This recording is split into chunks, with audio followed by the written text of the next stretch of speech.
buenos días. Les saludo de nueva cuenta desde la ciudad de Cuernavaca, Morelos, en México, para seguir hablando en torno al tema del combate a la corrupción en este país. Mi nombre es Mireya Arteaga, soy comisionada presidenta del Instituto Morelense de Información Pública y Estadística, es decir, uno de los órganos garantes de transparencia en México, perteneciente también al Sistema Nacional Anticorrupción. Vale la pena retomar aspectos generales que nosotros habíamos platicado en la sesión pasada, en donde se señalaba que estábamos trabajando en este país porque la transparencia se convirtiera en una verdadera herramienta de combate a la corrupción. Sin embargo, yo creo que haciendo un poco de retrospectiva, valdría la pena señalar que desde los primeros tiempos, siempre en toda democracia se ha buscado que no se vaya a la decadencia del sistema político en el cual se vive. ¿Qué es lo que está sucediendo en estos días? Que precisamente el sistema político, al estar pasando por una crisis, inicia con factores tan relevantes como estas prácticas que se dan dentro del oscurantismo o bien que se dan dentro del querer conseguir dádivas o componendas a través de ciertos favores gubernamentales y que, bueno, van haciendo que las sociedades pues no permitan este tipo de situaciones. ¿Qué es lo que pasa? Que se inhibe el desarrollo de cada nación, que se inhibe el hecho de una prosperidad social en condiciones iguales para toda la población en México. Habiendo dicho esto, hemos de decir entonces que el tema de combate a la corrupción tiene mucho que ver también con el tema de una democracia no sólida y una democracia que se encuentra en pleno desarrollo, tal y cual nosotros entendemos el concepto hoy en día. Por otra parte, vale la pena señalar que en la plática pasada nosotros lo que comentábamos era que el artículo 6º constitucional en México ha venido desarrollándose a partir del año 1977, en donde se establecía precisamente el derecho a la libertad de expresión, generalizado y que finalmente era particularizado hoy en día a través del derecho de acceso a la información pública. Si bien es cierto, esto ha sido un parteaguas a partir del año 2012, en donde con más fuerza viene a retomarse en este país, también es cierto que hemos estado batallando porque al mismo tiempo se culturice a los servidores públicos en este tema del manejo transparente de los recursos públicos, de las decisiones que se toman y de los resultados que se están teniendo con la gestión gubernamental. Y por otra parte, también hemos de decir que hemos estado batallando con el hecho de lograr tener una sociedad mexicana participativa. Y es de ahí entonces en donde se dice que en primera instancia, si nosotros queremos tener un combate a la corrupción sólido en este país, teníamos entonces que buscar una transparencia que conllevara una participación ciudadana,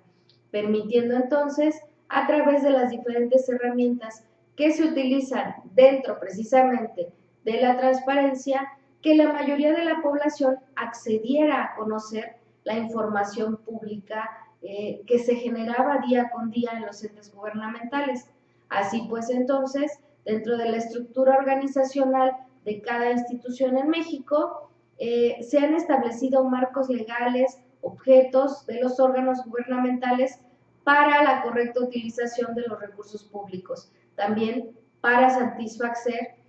todas estas necesidades de los ciudadanos de caminar de la mano con su gobierno. Pero hemos de señalar que hasta este entonces este cometido no ha podido llegar a toda la población. Si bien es cierto, tenemos el avance, que es toda la estructura normativa, el nacimiento tanto del Sistema Nacional de Transparencia, el Sistema Nacional Anticorrupción y sistemas que vienen a acompañar estos, como es el tema de la fiscalización, también es cierto que por otra parte, un reto al que se enfrentan estos sistemas es el hecho de que aún no contamos, por ejemplo, con el acceso de toda la población a un espacio tan importante para tener comunicación con ella como lo sería las redes de Internet. En este caso, en todo México, lo que se ha establecido como obligaciones de transparencia que de manera directa tenemos que dar a conocer a la población, aún no pueden llegar o permear a toda la población mexicana debido a que la herramienta práctica que se está utilizando se denomina Plataforma Nacional de Transparencia en este momento. Y a partir de ella y por medio de los mecanismos de Internet que se tienen, pues bueno, se da la interacción entre sociedad y gobierno. Sociedad que pregunta, gobierno que responde, gobierno que pone a la vista de todos la información y sociedad que es reactiva ante esta información que va teniendo y va conjuntando elementos para que venga otro aspecto muy importante que es esa capacidad, esa necesidad o bien esa cultura de denunciar aquellas conductas que se consideran delictivas a nivel de corrupción o posibles conductas delictivas a nivel de corrupción dentro de lo que es la función pública. De ahí entonces que debamos retomar un poco el hecho de que dentro del artículo 113 constitucional también tenemos otra herramienta u otro mecanismo que se ha venido a tener como un logro en el país y es toda ese bagaje de fortaleza que se le ha dado a la Auditoría Superior de Fiscalización, que es uno de los entes que se dedica a fiscalizar precisamente las cuentas públicas de los entes gubernamentales en el país. Derivado de ello, entonces lo que se busca, lo comentábamos la vez pasada, es cerrar un círculo en donde se inicie por poner a la vista de toda la información para después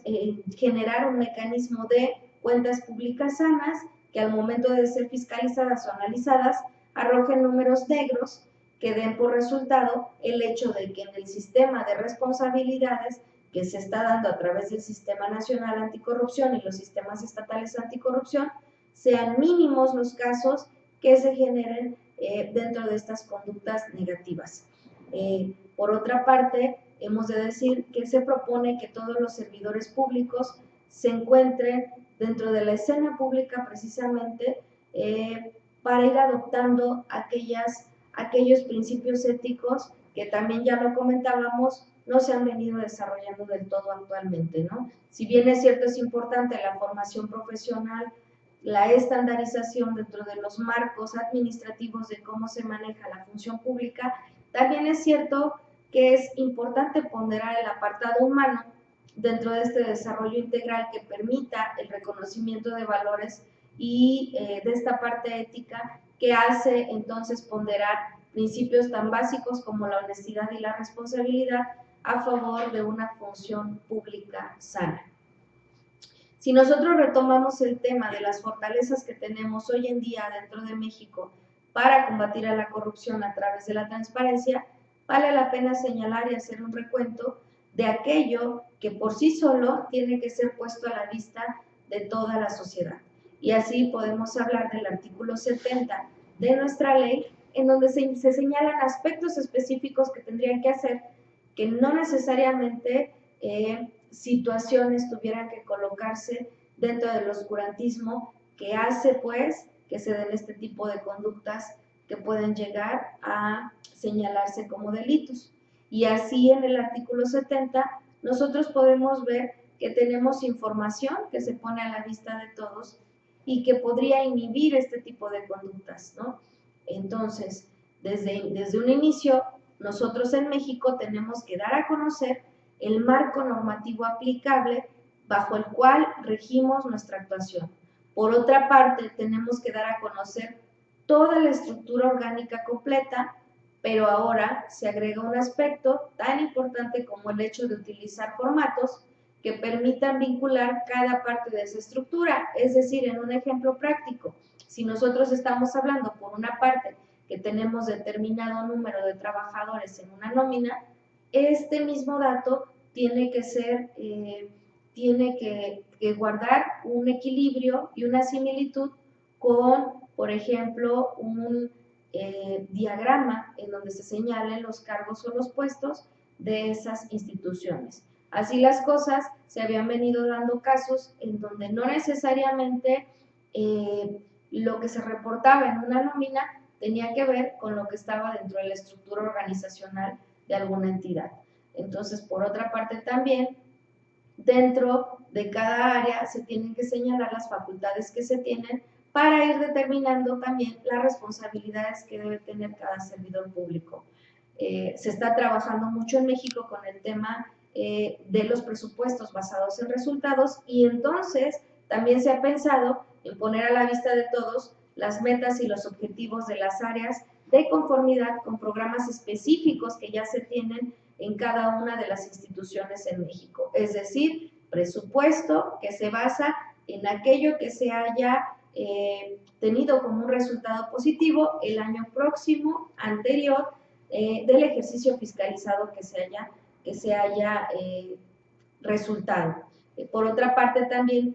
vale la pena señalar que se está trabajando mucho con el tema de indicadores relacionados con temas de interés público o de trascendencia social, que conforme a sus funciones debe establecer cada ente, o aquí se denominan sujetos obligados. Los indicadores, además, que nos permitan rendir cuenta de los objetivos y de los resultados que estamos teniendo, pero ya de manera metódica, y repito, porque es importante señalarlo, se le está apostando mucho en México al tema de la transparencia para inhibir la corrupción como una situación preventiva. Amén de que valdría la pena también más adelante conocer y hablar de lo que es ya en específico el tema de las sanciones para las conductas de corrupción que se estén dando, y el tema de cómo se desarrolla desde la investigación hasta el resultado final con una sanción impuesta a aquel o aquellas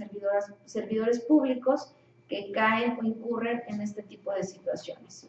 Pero en este momento lo que queremos es resaltar esta herramienta que se tiene, que es la transparencia, repito, que se encuentra prácticamente en boga, pero que además estamos en etapa de transición para mejorar los mecanismos a través de los cuales se haga efectivo, sobre todo el derecho de acceso a la información, frente a la obligación que tenemos todos los servidores públicos de informar. Situaciones tan básicas como el directorio de servidores públicos, como la remuneración de quienes trabajamos con recursos públicos también, y además todo aquello que tenga que ver con cualquier tipo de gasto, es decir, gastos de representación, viáticos, además de que tenemos que generar ya informes de comisión que se hayan derivado de estas actividades que se tengan, por los cuales se hayan generado estos gastos de representación. Número total de plazas, el personal, todas las contrataciones de servicios profesionales, las formaciones y el establecimiento de las declaraciones patrimoniales, que no es otra cosa que el resumen que se tenga de con cuánto entra el servidor público a determinado cargo y con cuánto recurso ha generado cierto patrimonio a raíz de que inician ese encargo y una vez que se aproxime el fin o se ha dado el término de ese encargo. La información en relación a aquellas convocatorias para concursos donde se liciten también cierto tipo de servicios o la compra de ciertos materiales para llevar a cabo la función. Todas estas situaciones las traigo a colación debido a que han sido una fortaleza para el tema de la transparencia. Es decir, a partir de ello se han dado a conocer, hablo en un caso en específico, por ejemplo en el estado de Morelos, licitaciones que se han hecho a obra pública tan importante como las que tienen que ver con estadios o cualquier otro tipo de situaciones de carácter de infraestructura para todo el país. Entonces, yo creo que es una herramienta muy importante la transparencia, que ha venido a fortalecer todo el sistema mexicano. Fortaleza, tenemos ya un marco normativo institucional que nos ha venido funcionando, tenemos la construcción del Sistema Nacional de Transparencia, del Sistema Nacional Anticorrupción, y considero que el reto más importante es ahora colocar en un mismo engranaje estas herramientas normativas frente a estos sistemas ya creados y hacerlos una realidad. ¿Qué es lo que espera ahora la sociedad mexicana? Que efectivamente se tengan resultados a partir de lo que ya se ha generado en el combate a la corrupción. Si bien es cierto, tenemos ya un paso dado, también es cierto que no se han dado los resultados que se consideran necesarios dentro de las estructuras de sanciones, aquellos casos que se conocen como posibles situaciones que en un aspecto negativo le han golpeado a la sociedad mexicana a través de abusos y a través de aquellas conductas que se consideran en contra del verdadero sentido y significado de la función pública. Muchas gracias.